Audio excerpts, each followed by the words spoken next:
بسم اللہ الرحمن الرحیم۔ السلام علیکم۔ میں آپ کا اسلامیات ٹیچر محمد عامر محمود آپ کو خوش آمدید کہتا ہوں۔ آج ہم آفاق کے پلیٹ فارم سے آفاق سن سیریز کی اسلامیات گریڈ 2 کا سبق نمبر 7 شروع کریں گے۔ آج ہم باب دوم ایمانیات و عبادات سے سبق فرشتوں پر ایمان پڑھیں گے۔ مائی ڈیئر اسٹوڈنٹس، آپ نے یہ سبق غور سے پڑھنا ہے، سمجھنا ہے، سیکھنا ہے، تاکہ جب آپ یہ ویڈیو لیسن مکمل کر لیں تو آپ اس قابل ہو جائیں کہ 4 مشہور فرشتوں کے نام جان سکیں، اللہ تعالیٰ کی نوری مخلوق یعنی فرشتوں کے بارے میں جان کر ایمان پختہ کر سکیں۔ پیارے بچوں، ایمان کہتے کسے ہیں؟ کسی بات کو سچے دل سے ماننا اور اس پر یقین رکھنا ایمان کہلاتا ہے۔ قرآن مجید میں اللہ تعالیٰ فرماتا ہے، ترجمہ، اور بلکہ نیکی یہ ہے کہ آدمی اللہ تعالیٰ اور روز قیامت اور فرشتوں اور کتابوں اور نبیوں پر ایمان لائے۔ مسلمان ہونے کے لیے ضروری ہے کہ ہم ان تمام چیزوں پر ایمان رکھیں، ایمان لائیں، یعنی اللہ تعالیٰ پر، رسولوں پر، آسمانی کتابوں پر، فرشتوں پر، آخرت کے دن پر، تقدیر پر۔ ارکان اسلام۔ پیارے بچوں، دین اسلام میں جن باتوں پر ایمان لانا ضروری ہے انہیں ارکان اسلام کہتے ہیں۔ دین اسلام میں جن باتوں پر ایمان لانا ضروری ہے وہ ارکان ایمان کہلاتا ہے۔ ارکان ایمان کون کون سے ہیں؟ اللہ تعالیٰ پر ایمان لانا، فرشتوں پر ایمان لانا، آسمانی کتابوں پر ایمان لانا، رسولوں پر ایمان لانا، آخرت کے دن پر ایمان لانا، تقدیر پر ایمان لانا۔ آج کے سبق میں ہم فرشتوں پر ایمان لانا پڑھ رہے ہیں۔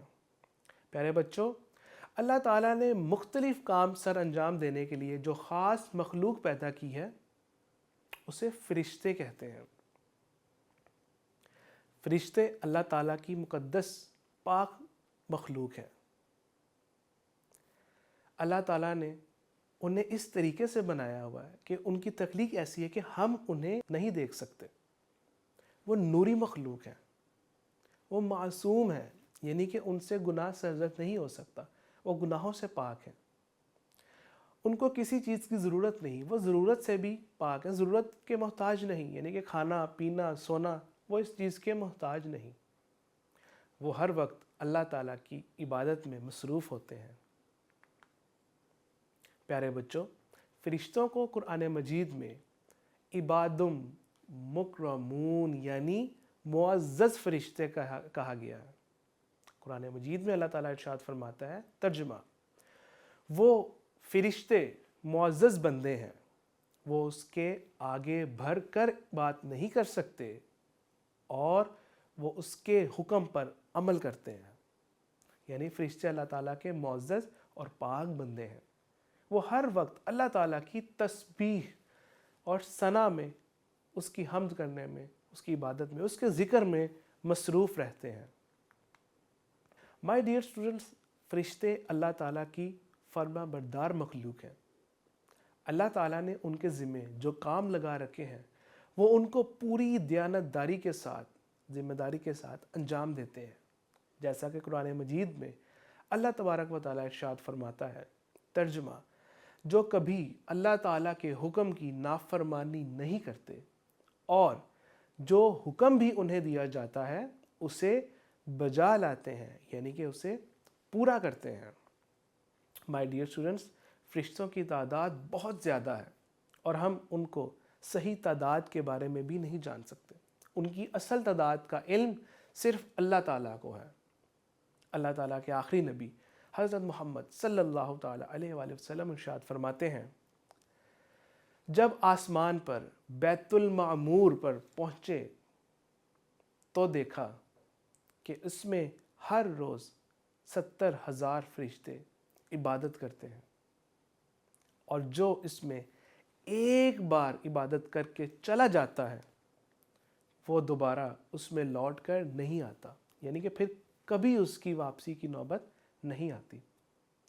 یہ حدیث مبارکہ آپ کے سامنے ابھی پڑھی جب آپ صلی اللہ تعالیٰ علیہ وآلہ وسلم کو اللہ تعالیٰ نے معراج کا تحفہ دیا، معراج پر بلایا، تو جب آپ صلی اللہ تعالیٰ علیہ وآلہ وسلم نے دیکھا کہ اتنے فرشتے، تو آپ اندازہ لگائیں کہ فرشتوں کی تعداد کتنی زیادہ ہوگی۔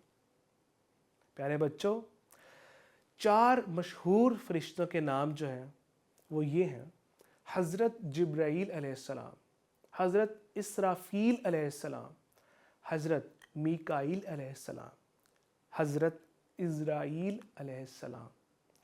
پیارے بچوں، اب میں جو مشہور فرشتے ہیں 4، ان کے نام ابھی جو ہم نے پڑھے، ان کی جو ذمہ داریاں ہیں وہ آپ کو بتانے جا رہا ہوں۔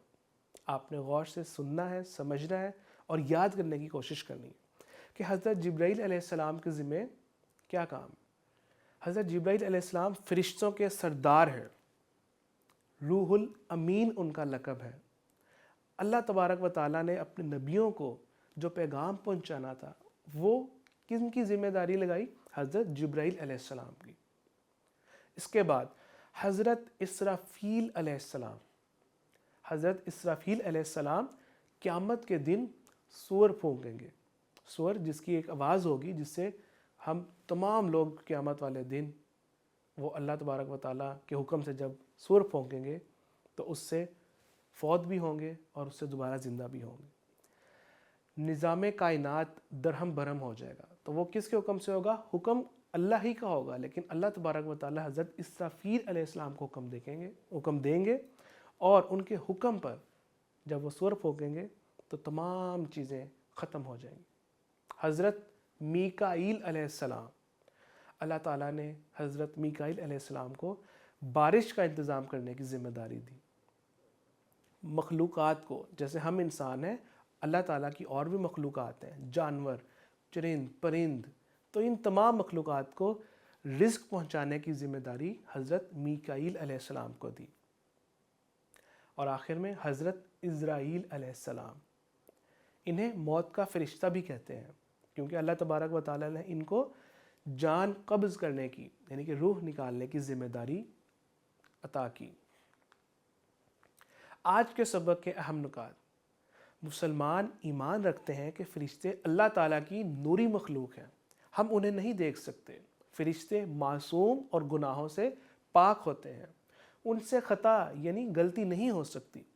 فرشتوں کو کھانے، پینے، سونے کی ضرورت نہیں ہوتی۔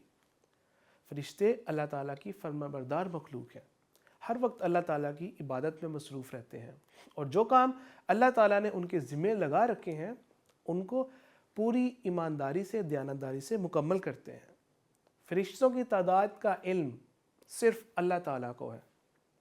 4 مشہور فرشتوں کے نام: حضرت جبرائیل، حضرت اسرافیل، حضرت میکائیل اور حضرت عزرائیل علیہ السلام۔